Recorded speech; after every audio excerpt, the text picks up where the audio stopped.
I've got a better idea. We'll brand him with his own iron. Then if he's ever seen in this county again, it'll be his finish.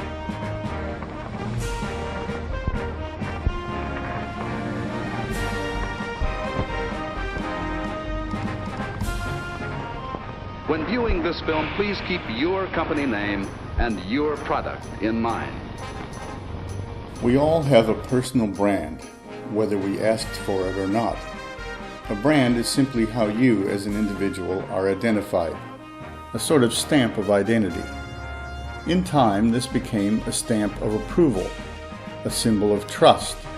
We got to know a songwriter, author, or merchant by name and trusted our time and money to their next offering.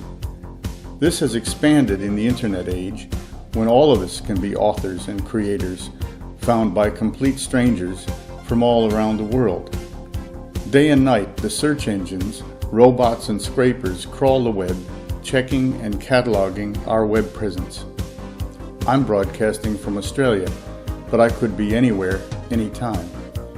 We'll be using examples from my own experience to illustrate the principles for you. This provides a lesson within a lesson. We'll show you how these principles applied in my case, then you can apply them to yours. For example, if your name were Esther Victoria Blodgett, PhD, these are some of your choices for brand name.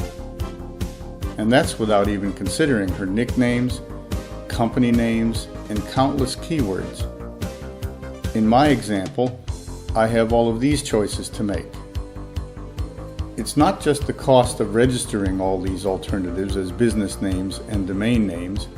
That might only add confusion if we want people to find us and remember us. We have to make it simple for them. We may have to read it out over a telephone or in a radio interview, in which case this tom.com, which looks great on a business card, is difficult to read out loud. Try it. www.tom-dot.com. Almost indecipherable. If your name ends with an S like Jones, watch out. In English, it becomes awkward to pluralize or make possessive like Jones's Spas. Even a word like doctor can be a problem. People might think you're a medical doctor. Many people who spell it out longhand are using it as a sort of nickname, like tree doctors or engine doctors. So your first exercise has to be to work out who you want to be, your persona. Do I want to be tom.com or Dr. Tom? And if I like one of these, it may already be in use. Tom.com was long gone. It now takes you to China. Tom means soup in Chinese. There are hundreds of thousands of Toms, and thousands of these are Dr. Toms. Many of them had a head start on me on the web, in corporate or government backing. To stand out from that crowd is a task. To make even more of a challenge, I picked the most competitive sector on the web, entertainment, music, and movies. I'm doing these as non-profit professional development exercises, and they cost me next to nothing.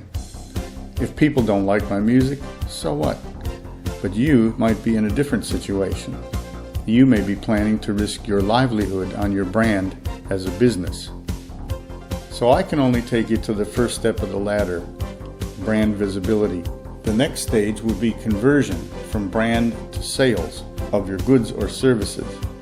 At that stage, my recommendation is to get some professional help, because setting up secure online payment systems, handling customer complaints, privacy and fair trading laws and the like are all serious business.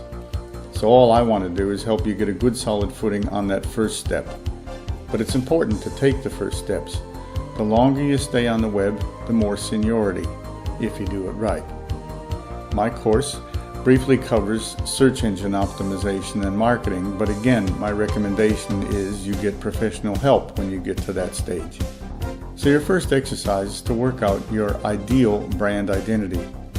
In case you haven't guessed it, for me to run a free course, as I'm doing here, is a branding exercise for myself, and not a directly commercial one. So the lesson within the lesson here is that offering free goods like courses, apps, and services on the web is one of the most common ways of establishing a personal brand. So for you, it's not so much a matter of doing as I do, but noticing how I do it and seeing if you can apply it to your own situation, perhaps in quite a different version.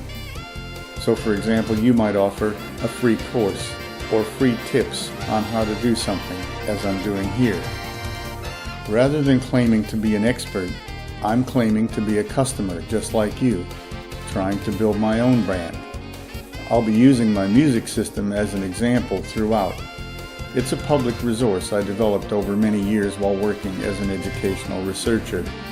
So it has many of the features of a commercial service or product, and my promotion will be similar to what many of you are doing or will do to promote your brand.